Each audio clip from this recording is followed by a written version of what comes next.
Hello, everybody, and welcome back to another episode of the Big Bros podcast. My name is Ilan, and I'm joined by my lovely friend and co-host Jeremy. But more importantly, we are joined by Sam Witness. How are you, mate? G'day, guys. I'm really well. Excited to have a chat. I've been meaning to for a while, so looking forward to getting into it. We are very excited to get into it, mate. I mean, we've been following along your journey for a while. You've been following ours too, so it's great to get involved. Tell the listeners a little bit about yourself. Who are you? Yeah, well, my name's Sam. I basically have started posting content for the last, year and a bit now, which started when I wasn't happy with what I was studying at university after leaving high school. And that kind of just led me down this path of getting really into my filmmaking and wanting to, try and show people that I think that there's a way that you can be fulfilled in life that doesn't necessarily involve studying something you're not hyped on. And that's where it started. And since then, having time away from uni has led me to do a lot of traveling, which has inspired me to take on challenges, I guess. And that's where I did this thing called rejection therapy, which is probably what, gained me the most attention out of anything since. And since that, I've just been focusing on trying to find ways to help people figure out what they want to do with their life, exploring that. And this whole kind of setup that we've got right now with how people leave school and don't feel like they're supported and feel panicking at 20 is something that when I felt that myself, I was wondering why that's the case and why no one talks about it and that there's something not right there. The last year and a bit I've been out of uni, focusing on that and just kind of riding the wave and seeing where content creation is taking me at the same time. So it's been a sick journey so far, and I still don't know what's coming next, but that's where I've been basically. Mate, we love to hear it. Honestly, watching your videos, they're bloody motivational, first of all, but they're just fun. It's cool insight to have. You're only 20 years old, yeah? Yeah. So I find that I think a lot of 20-year-olds, it's that stage in life where we're trying to find ourselves, and we've got all these dreams and aspirations, but it's very rare that you find kind of a 20-year-old who decides to, hey, let's drop out of uni and go travel and go find myself and kind of cultivate what I want to do for myself, because it is a major ballsy decision to do, kind of to drop it behind. You've got maybe familial expectations, social expectations. You might be the odd one out in your group. Did you feel like you had to did you struggle with any of those things when making that kind of leap of faith to kind of drop uni and then go traveling? Oh, totally. I reckon that was probably what held me back for a while from actually doing that, because I took a semester off and went and worked a few hours away from home and lived down this rural area surfing, had a great time. And that's when I kind of realized, I'm pretty sure there's something else there for me. And I think I want to do something different. But I went straight back into business after that because no one else was doing anything like that around me. And I didn't know how to do it. There was no clarity. And also comparing myself to other people, totally understandable as well.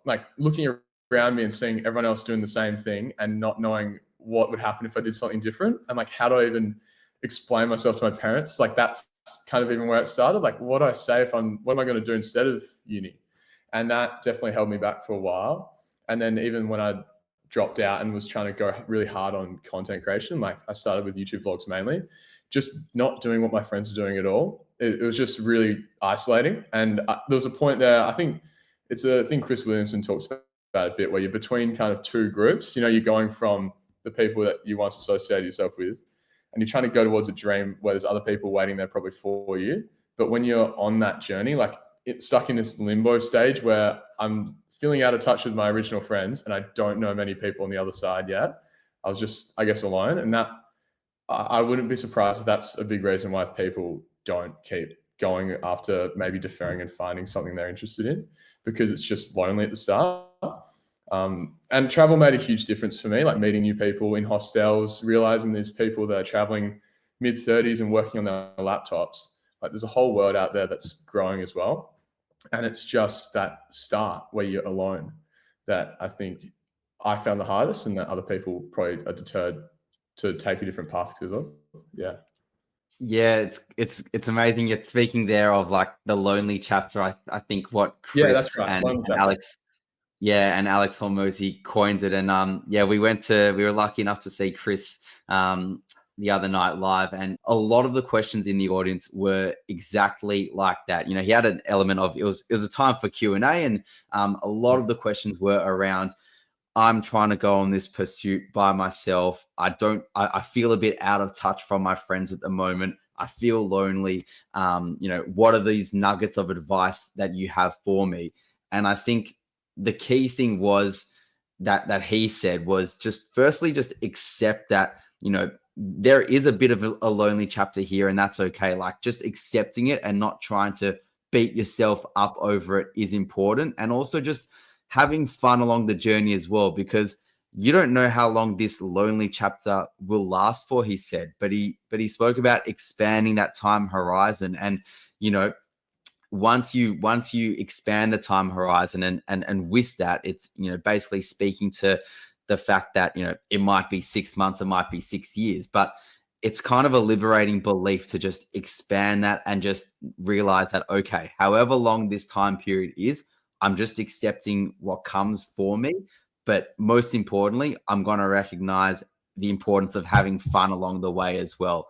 But Yeah. with as well, a lot of the questions were centered around, you know, because I'm growing apart from my friends, from my old friends, and trying to find this new tribe of people that actually get me and understand me, should I completely put my old friends to the side, or is it still important to keep that bond with them? So how have you navigated that? I mean, only being, you know, I guess a couple of years out of school and it's still pretty fresh, but do you feel that sense of judgment from mates ever, and how do you manage that?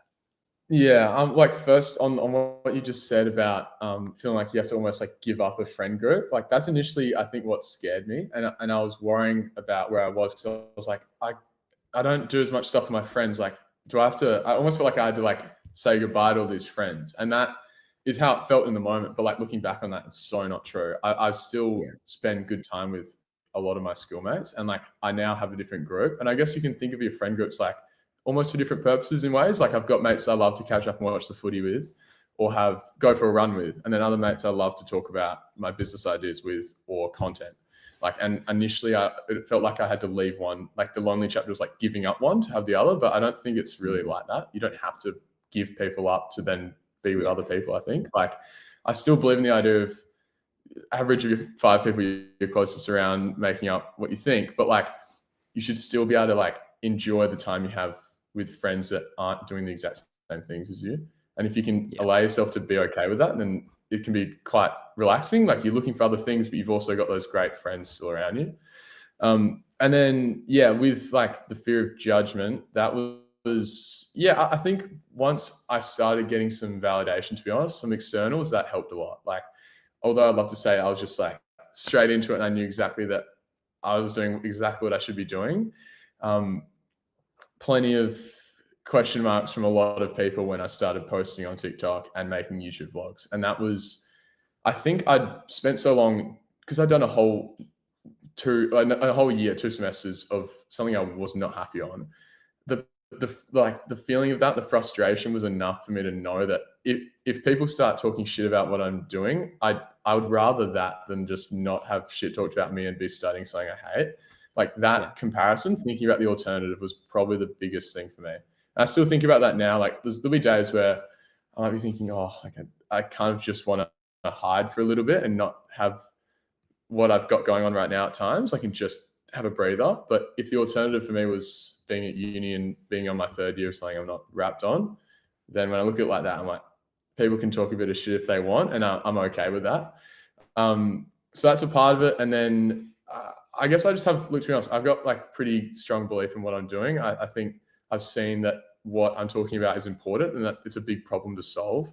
So if a byproduct of that is a percentage of people not agreeing or projecting their problems onto me, then hopefully I can just help those people a bit more in the future instead of letting them kind of get me down. Because I think everyone, when people talk shit, there's always projection in there, and there's always something that people are maybe crying out for help with. So those little reframes are important to me. If I didn't keep going back to that, I'd probably get weighed down harder. Yeah, mate, the cognitive reframes are going to be so helpful, especially when you're kind of changing your life trajectory. You as you said, you may not be leaving behind your old friend group, but you are putting yourself out there. You're putting yourself into a landscape where people can evaluate you negatively. It can fill you up. You know, you'll look out and you'll just see there's a lot of judgment. And kind of one of my questions for you is, what did the rejection therapy stuff do for you in terms of kind of helping you navigate with social judgment and kind of overcoming that? Yeah, it was great. And that was probably really needed for me at the time, because I think I'd done a good 6 months of being in my own world with not being at uni doing content and I was probably losing a bit of my tank. Like I was starting to run out a bit of steam, I think. Like I had this gap between traveling, which was really exciting, but then nothing for a bit before that. I didn't really know. I was kind of just treading water, I feel like, and losing a bit of my motivation to just keep posting and trying to share ideas when I wasn't probably getting much validation as well. And that judgment was probably weighing on me at that time. So to just like go head on and especially see that people really resonated with it. I think that really helped me actually realize that it was helping myself almost. Like in the moment it made me realize for sure, like, wow, you can ask something so stupid and it probably actually just makes their day in the weirdest way. Like the funny one's like asking people to do a running race. Like someone can say no and like they'll walk away just kind of laughing to themselves, and you're like, okay, that's really cool. Like they've had something different happen. So something's just changed in their usual trajectory of everyday life where it's just mundane. To be able to just go to a stranger and just, who knows where the conversation's going to go. Like that part of it, as well as hearing no, like that really helped me with just putting myself out there. Like, because so many times you'd have someone just like smile and you'd have a funny chat, or they'd give you a yes to the thing. And that part of it made me realize that not many people really they're defensive at the start, but like that judgment is really just that projection instead of the thing you're actually doing. So when you put yourself out there vulnerably and like lead in with a smile and want to just have a good time with someone and do something random, whatever that is, whether that's like a stupid question that has no bearing on anything, like a running race, or like applying for a job or wanting to go out with someone, just leaning into it vulnerably, like seeing what happens with a stranger and how they react, like just being able to observe that was so good for my, I guess, understanding of getting rejected and my understanding of judgment, because I realized it's just everyone's defensive. Everyone's a bit scared of what someone's going to say to them that they don't know. And social media almost feels like that a bit. Like people will just react and reply, but it's not really, they're not really hating on you. It's something else that's going on. And you can kind of approach people online in the same way as like rejection therapy, like not a free coffee, but if you have content that you think can help people, not letting a reaction be the reason you don't try and help more people, I think. What was the wildest rejection you encountered? Because there were a fair few days you did, and you did them all around Europe. And I mean, you speak about the running races, and I remember seeing one where you just went into a random restaurant and got up and started singing happy birthday, things like that. What was the wildest one, and what was the one, I guess, that blew up most for you online? The one that like just genuinely stung the most and didn't blow up was here at home. I was in a supermarket, and this one was just pure like, thanks for coming, rejection therapy, like rejection. I was asking people if I could push their shopping cart around while they shop, like in Coles, and that just like, I did two of like kind of older ladies, and they thought I was being really polite, and I was like, okay, this isn't really the right target that I'm going for. That they just think I'm being a lovely, like a kid. So then there's like some tradie or pretty tough guy, and I'm like asking if I can walk his trolley around, and he just gave me death eyes and was like, just shook his head and was like, no, like go away. And that was just like, oh, just wanting to hide. That was good in the way of like a proper rejection. That one really stung, and I left Coles just feeling so giddy and funny, because it's just, I don't know. There's something so energizing about it. Like the awkward ones give you more energy, and the ones you get more nervous for give you more energy again. Probably the best response I got was, if you're happy, you know what, clap your hands, was the most nervous I was for by far. Like just, it felt like I was playing a grand final when I was walking in there. And the results after were great. Like most people clapped, whatever, they probably didn't think much of it, but like I felt on top of the world after that one, just because of how much of a hurdle that resistance was before I did it. And then I've had wholesome interactions too. Like this lady I still keep in touch with in Cottesloe, like nearby. I wanted to plant a lily in her front yard and just knock on the door. And she was the sweetest lady ever. Caught up for a cup of tea not that long ago. Still talk about it. And like that side of it is so wholesome, and interacting with someone who just leans into it, like that did well, but that was such a cool byproduct, like keeping in touch with someone who's so kind. So there's been the brutal ones, and then like the vile, and then like the more wholesome ones as well. So it's a lot of like just experience packed into like 30 days. I think people deserve to give a shot in whatever way that like they want to, like it could be small things as well. And was that what then, because we did see you had an interview on Sunrise about all of this. So was that what caught the eye of Sunrise and led to that interview then, which again got really good traction online? Yeah, so Sunrise, like I'd stopped doing the bulk of the rejection therapy in May. And then Sunrise emailed me however long that was ago now, like mid-October, just saying they'd seen it and asked if I could hop on the show. And I was just shocked that was still, I guess, coming up. And because it kind of like my content moved away from rejection therapy, most of it really. And then within 2 days of getting the email, I was like in the 7 News bullpen, or like the room office, and on Sunrise just straight away. And they wanted to talk about rejection therapy and that, the same questions I get asked a lot, like, what was the hardest one? What's a funny moment?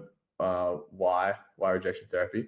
And I only had like 2 minutes on air, but I got to the way that, what's his name? Shervo? Yeah.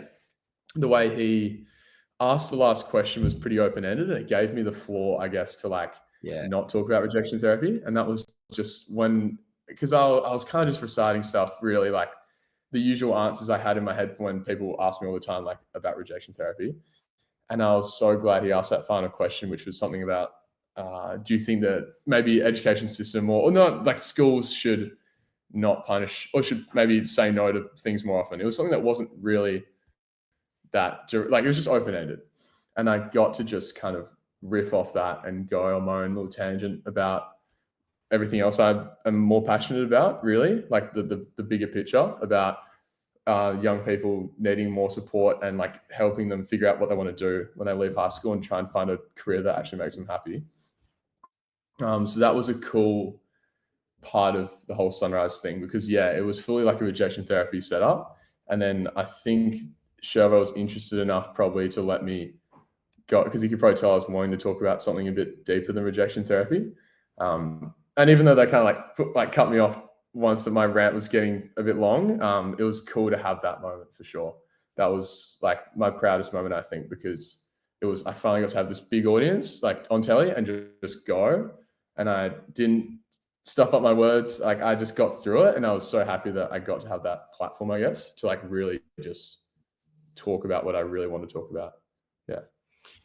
I reckon if you wouldn't mind, we'd love to kind of unpack some of those things you did chat about, because you did mention something really, really important, something I'm actually quite passionate about. And it's the idea that you're right. A lot of kids, really, they are kids. They enter 18, they're forced to put in their uni preferences, but they have no idea what they want to do.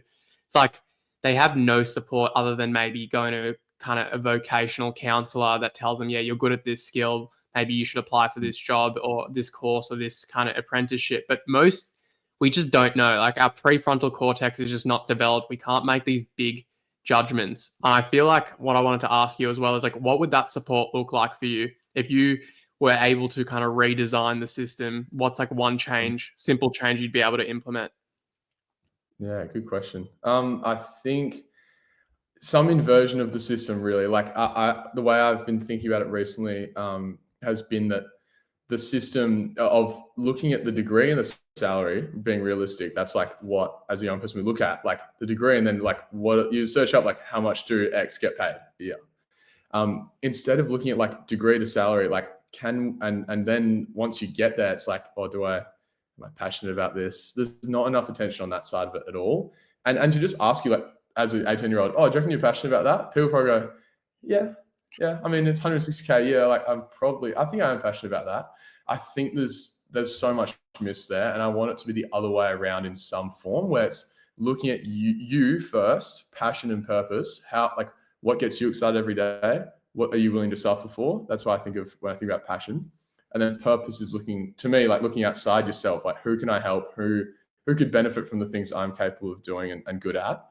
And trying to answer those hard questions first, like the ones that take time to answer that you might want to change as well. If you can go there first, then I think it's so much easier to then look through what a degree offers and know if that's gonna, and not being unrealistic, like you could probably look at salaries as well, but like that makes sense. But to look at them once you know what you actually value and like what you're looking for, you think as a young person in life, which might change. I can't believe that there's no attention on that, really.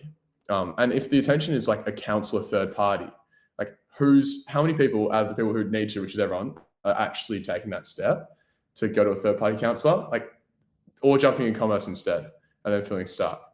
So what that looks like, I'm not sure. Like, I think it can start pretty independently with like creators like me hosting things and trying to give people a really dedicated space of like education instead of school. Like, I think there's another thing to jump into, I guess, but the difference between like true education and being schooled and set up for, I guess, work.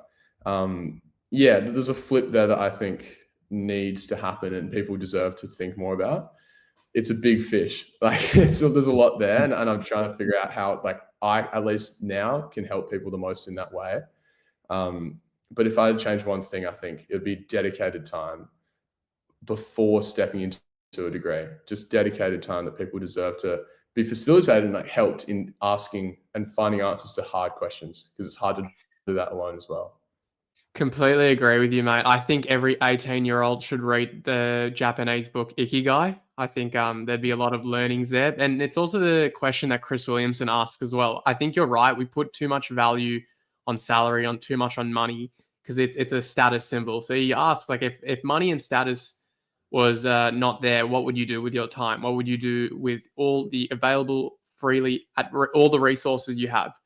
And I think when you switch it to that reframe, you're naturally going to start gravitating towards kind of more passionate and creative pursuits. But if you don't know about kind of what pursuits to go down, I think travel can be useful. And I know you mentioned and you kind of talk in extent about your travel experience. So do you think traveling, we often hear that finding yourself, it's a bit of one of those kind of terms nowadays, it's thrown around a lot. But do you feel like traveling is a great medium to find yourself? Yeah, totally. And I agree, like finding yourself, that where that kind of gets thrown around in different ways. But like finding yourself figuring things out, or maybe starting to figure out what you want to truly do. Like travel is such a good catalyst to just finding stuff. You're forced into an environment that's new with new people straight away. And that's where you find stuff out. So to jump straight into that and be in a different part of the world, I think that touches on so many different parts of opportunities to figure out what you might want to do. And if you're just at home, even if you're just at home reading books and trying to consume stuff, if you don't know yet what even you're interested in, maybe being interested in, like I've talked to people recently as well who are like, yeah, I want to take a gap year, but I don't know what I'm actually interested in learning about, wanting to be passionate about. Like, and I think travel is such a great way to just throw yourself somewhere different that I think over enough time, and if you do it in a really excited and curious way, that you could definitely just find some things out. And if it's breadcrumbs, that's still worth it. I don't think you get those breadcrumbs so easily when you're also throwing all your money into HEX debt.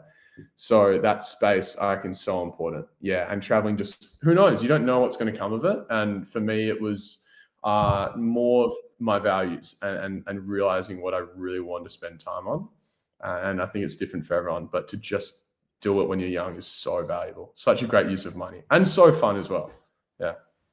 Absolutely. And I like the point you touch on there about, finding yourself often gets thrown around, but, with travel as well, that's also the concept that kind of goes hand in hand, usually with the whole finding yourself type mantra. But the way your perspective is shown here is that, yes, if you want to go travel, that's great. But like, what are you guys trying to get out of? And you spoke there about like values is important. Like go away, put yourself in different scenarios, but take away like what values you enjoyed pursuing during that time period, and then that can therefore relate to helping you out when you come back from your travels. Because oftentimes, we see so many people just traveling, and it's almost to the point where they're actually delaying getting into things and actually, getting the boat moving and steering the ship. It's just like, let's just go traveling again because I'm going to go find myself again. And that's where it can kind of get convoluted in a way. So yeah, what do you reckon about that? Yeah, you can definitely be kind of if you're going about like that as an escape, then you might just be kind of putting off hard questions actually by just kind of indulging in travel. And there's nothing wrong with indulging. It's probably maybe not the right word there, but like, because I definitely feel like I indulged in like living a fun lifestyle while I did travel. But yeah, I think the value in traveling is one of the parts of it, at least, is there's this concept like the container, like the space you're in and how it influences you. To be in you can call that the container, like a different one. When you're traveling, you're open to it's a space for you to take in so much new stuff that you wouldn't normally probably appreciate when you're in your usual environment. So yeah, if you can use that consciously, just to be really open to trying some new things, and maybe I think pairing it with, look, I have this big idea of like, hopefully in the future, one day being able to do retreats and holding spaces for people traveling and away from their usual environment, to really have this container thing really happening where people are so liminal, which is like being fully ready to take in so much new information. And it's just hard to do that when you're at home. So if there's a way that people can travel, and it's not to put pressure on yourself when you're traveling to like have to find X, Y, and Z while you're away, but to be really like a bit of a focus on prompting yourself to maybe ask a lot of open-ended questions with a journal in your hand. If there's a chance for you to do some hiking trip in a random country where there's not a lot of phone use and you've got a journal with you with a few questions sitting in there ready to go. Like if someone offered me $5 million to quit something, what couldn't I give up? I think I said that right. Yeah. Like if someone offered you $5 million to quit something, what wouldn't you be able to accept the money to give up? Because you would keep it in order to not have X amount of money. Like questions like that, and really diving in, I think is important, and traveling gives you the space. So yeah, if you're just doing your little trips and thinking, oh, travel's not giving me much, I'm going to Bali and getting hammered, that might not be the best way to use your travel money, maybe. Yeah. You spoke about journaling there, mate. Talk to us about that, because it's something that you promote a lot of on in your content, and you speak about how much it's provided value to you. What is it about journaling that has, I guess, changed your life in a way? Yeah, I've got one right here. Like using journals for me has been huge for just reflection and slowing down, like stopping, because it's so easy when you've got your phone on you all the time to never stop, and you're not actually taking things in and reflecting truly. So I've used journaling, I guess, and freely as well, like to write, if you're trying to write something really neat or messy, any ideas, how'd your day go, to just have to slow down enough that you have to use pen and paper instead of flying away with your phone, is such an antidote, I think, to all the screen time that we get so caught up in. So yeah, I've used it again. Like I've got a few systems I'm kind of figuring out now that I like to do with like priority tasks for the day, like a kind of daily journaling system, like a check-in in the morning and reflecting on your day. But like to just give yourself a bit of paper and just write whatever you're feeling or thinking, or you don't know, you just have to make yourself just start writing. Exercises like that, anyone can benefit from.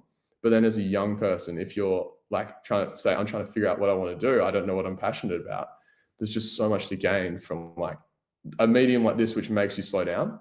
So yeah, to me, it's like a way that you can reflect, and have a space for reflection that's not just being wherever you are, away or at home, and just trying to think about what you might want to do. Having something to do when that prompts that thinking, like writing, has been huge for me. So I love it. It's a great way to slow down, not get so caught up, kills anxiety. Yeah, I've been loving it. I recommend it to anyone, especially if they're feeling overwhelmed, to just write. I love that, mate. I really do.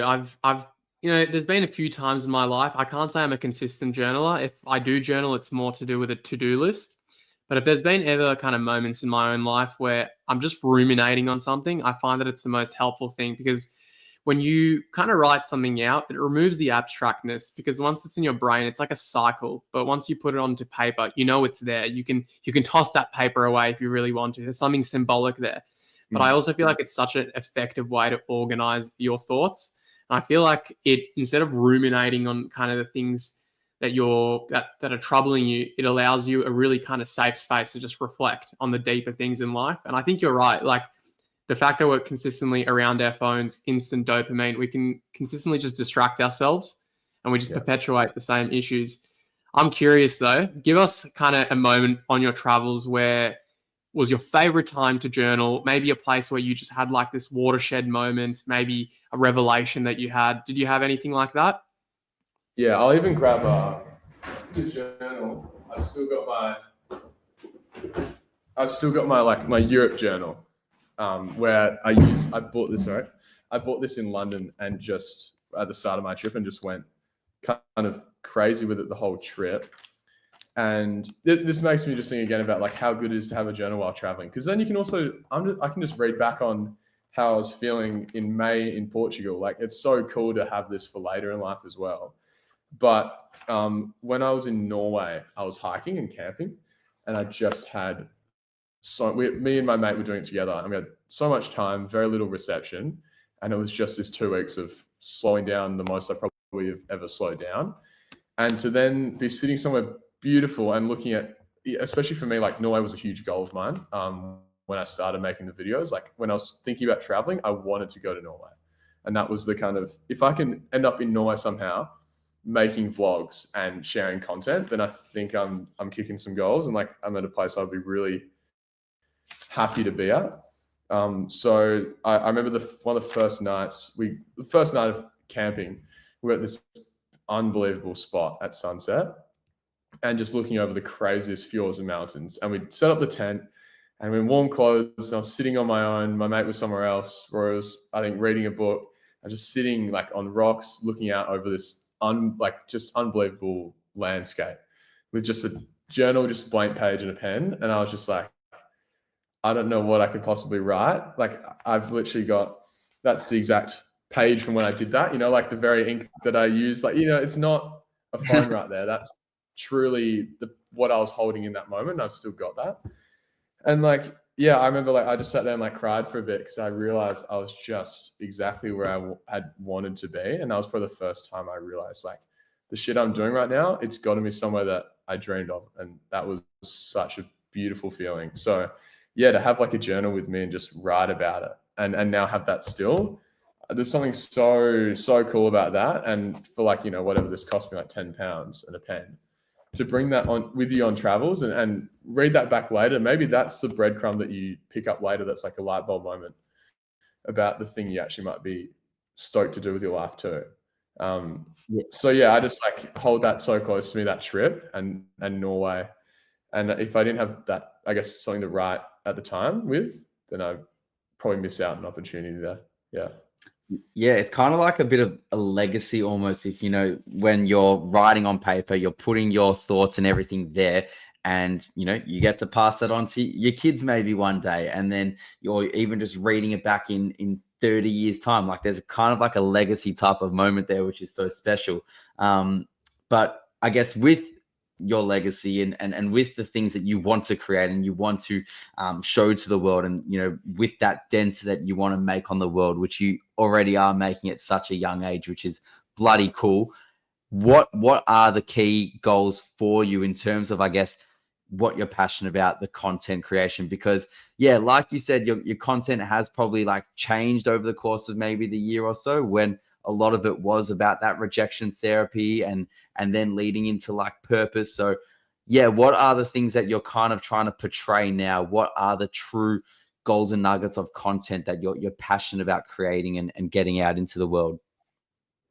For me right now, the focus is like, in what ways can I try and communicate to young people, like ways and ideas of figuring out what you want to do in looking into the future, and like helping young people have a space to, find and navigate the gap between high school and a job, or that whatever their career might be.